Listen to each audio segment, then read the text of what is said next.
If football has a holy grail, it is the World Cup. It's the most coveted prize in the world's favourite sport, and it's competed for every 4 years by most countries across the globe. In today's episode, we're going to look at the double theft of the World Cup.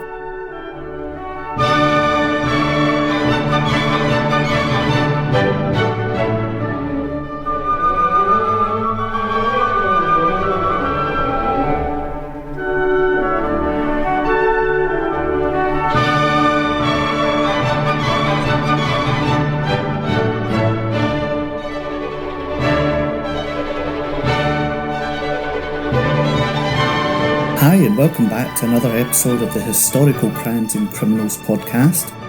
As always, I'm Steve, your host. In 1872, when our story begins, the good Queen Victoria is on the throne, growing 1 year older and 1 inch wider as each passing year goes on. The first international football game took place in 1872 in Glasgow, predictably by those oldest of foes, Scotland and England, with the score ending a thrilling 0-0 draw, but perhaps the first time we see a brutal and bruising battle, but one where nobody died, and the enemies shared a drink together afterwards. Progress indeed. The home nations, including Wales and Ireland, would regularly play each other, and slowly, with the formation of more football teams across the world, did we see an evolution of more and more countries having international teams. But it wouldn't be until 1930 that we saw the inaugural World Cup. The Jules Rimet Trophy was originally called Victory, but was renamed in 1946 to honour FIFA president Jules Rimet, who had initiated the competition.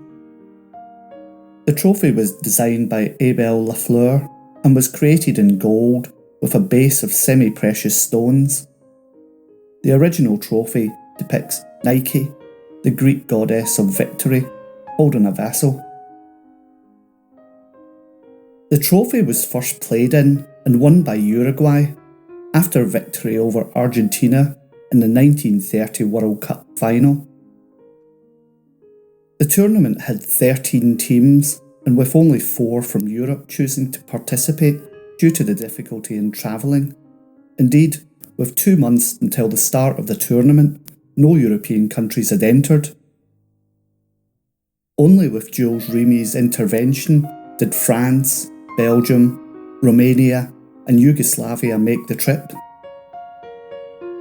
Played every 4 years, the subsequent tournaments gained in popularity, and we saw the emergence of wonderful teams, players like Pelé, and by 1966, the World Cup finals were due to be played in England. The English Football Association received the trophy in January 1966 before the scheduled World Cup tournament in the July of that year. Once the FA took possession of the trophy, it was kept at their headquarters at Lancaster Gate in London, but was regularly allowed out for publicity events, though only for a few hours. In late February, the FA was approached by the internationally renowned Stanley Gibbons Stamp Company for permission to include the trophy in their Stampex exhibition taking place in Central Hall, Westminster in March.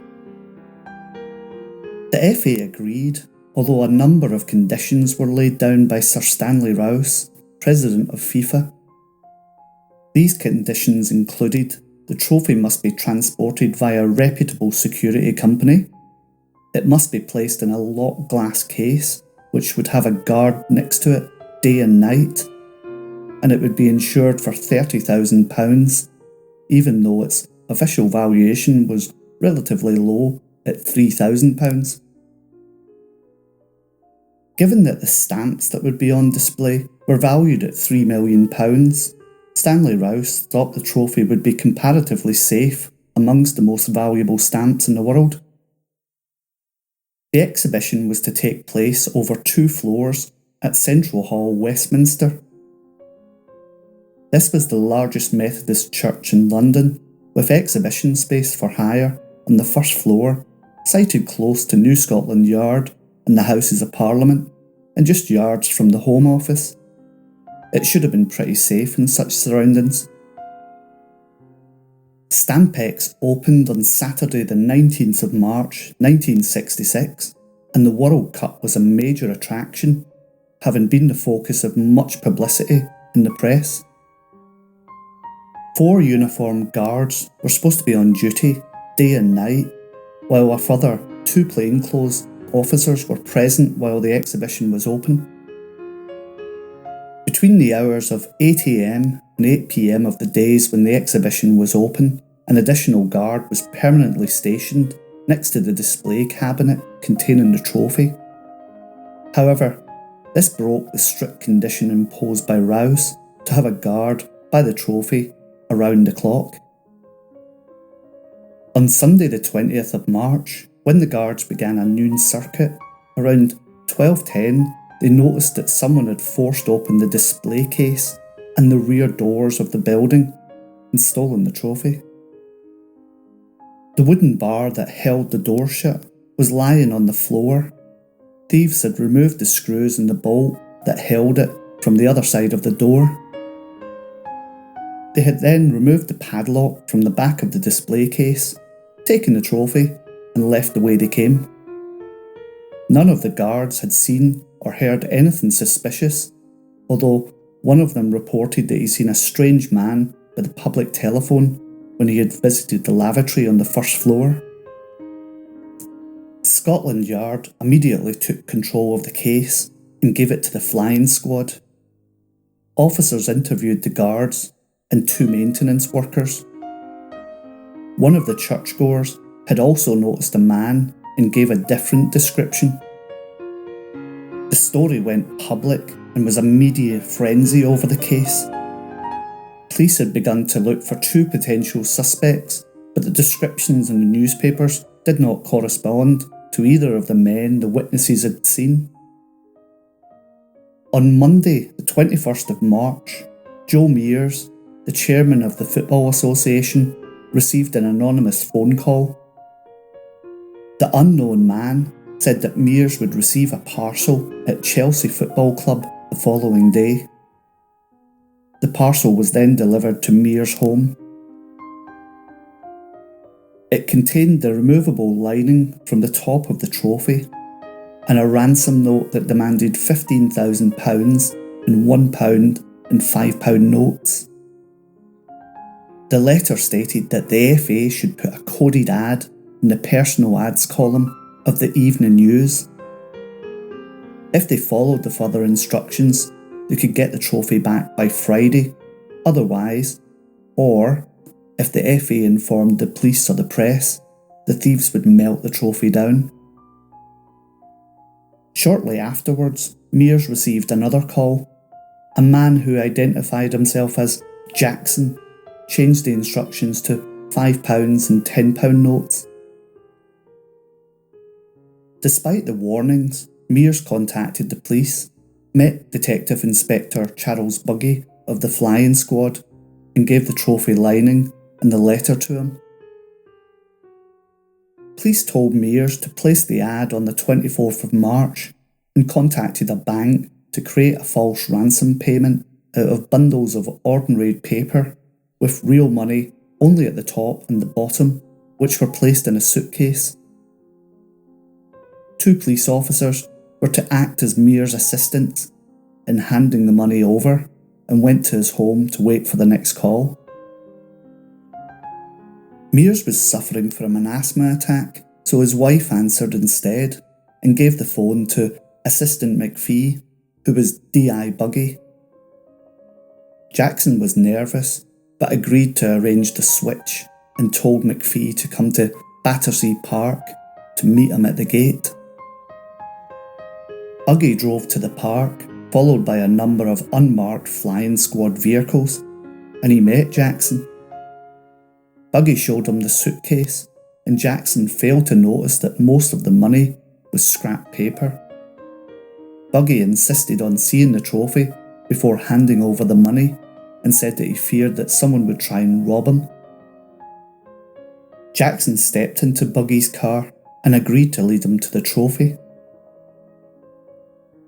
On the way, Jackson noticed the flying squad van that was following them, and he got nervous. Soon afterwards, Jackson jumped out of the moving vehicle and he ran away. Buggy pursued him first with the car and then on foot until he captured him in a house garden, revealed that he was a police officer, and he arrested him. Other officers came to escort Jackson to Kennington Police Station. At the station, police recognised that Jackson was Edward Bletchley, a petty thief and used car dealer who had been convicted of theft and receiving stolen goods. Bletchley denied that he'd stolen the cup and claimed he could retrieve it if he was granted bail, which was denied. He was formally charged with the theft of the trophy and breaking an entry. Bletchley claimed that someone he only knew as the Pole had offered him £500 to act as a middleman. Mrs. Coombs, who had seen a strange man in Central Hall, identified him, but the security guard didn't recognise him. And then it all went quiet for a few days. But on the 27th of March, David Corbett and his dog Pickles were walking in the Bula Hill district of South East London when Pickles began to sniff at a parcel that was lying in the hedge of Corbett's house. It was wrapped in an old newspaper, tied with string. When he opened the parcel, he immediately recognised the trophy when he noticed the winners' names at the bottom.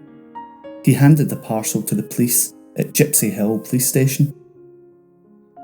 Police took Corbett and the trophy to Cannon Row Police Station, where Harold Mays of the FA identified the trophy. Police briefly suspected that Corbett was involved in the theft, but he had an alibi. Police announced the recovery of the trophy the next morning, but retained the cup as evidence until the 18th of April. They returned it to the FA before the opening of the tournament, which England won. Pickles briefly became a celebrity and appeared on TV and some movies. David Corbett attended the players' celebration dinner after the World Cup final and later received rewards totalling £6,000. The Football Association made a replica of the trophy for public celebrations. Edward Bletchley was convicted of demanding money with menaces with intent to steal and received concurrent sentences of 2 years. He died of emphysema in 1969. In 2018, the riddle who had stolen England's 1966 Jules Rimet World Cup trophy was solved after more than 5 decades, with 2 gangster brothers named as the men behind the infamous heist. Sidney Cogalaire was known amongst underworld circles as liking to boast of being the first Englishman to lift the trophy, long before a victorious Bobby Moore got his hands on it at Wembley. The brothers were said to have nicked it for the thrill. Sidney and his brother Reg drove to Westminster from his home in Walworth, South East London, to case the joint. Donning a brown removal-style coat, Cogalaire walked into the public area and then into the locked room where the trophy was locked inside the cabinet. Using bolt cutters and other tools he was carrying on him, Cogalaire was able to get the trophy out with ease and became the first Englishman to lift the famous trophy. Sidney simply put the trophy in his bag and walked out. Eventually, with the trophy too hot to sell on, they decided to get rid of it quickly and quietly. Sidney died in 2005, and neither of the brothers were ever arrested for the theft, and both had wreaths in the shape of the Jules Rimet trophy at their funerals. In 1970, the wonderful Brazil team received the Jules Rimet Trophy in perpetuity after winning the trophy for the third time. But in 1983, the trophy was again stolen. A banker and football club agent called Sergio Pereira Ayers, also known as Sergio Peralta, was the mastermind of the theft. Peralta engaged two other men, an ex-police officer called Francisco Riviera, aka Chico Barbudo, and a decorator, Jose Luis Vieira, aka Luis Bigode. The two men entered the Brazilian Football Confederation's building and, after incapacitating the night watchman, stole the trophy. Later, a safecracker, Antonia Seta, revealed that Peralta had also approached him for the job, but he refused out of patriotism and because his brother had died of a heart attack when Brazil had won the Jules Rimet Trophy.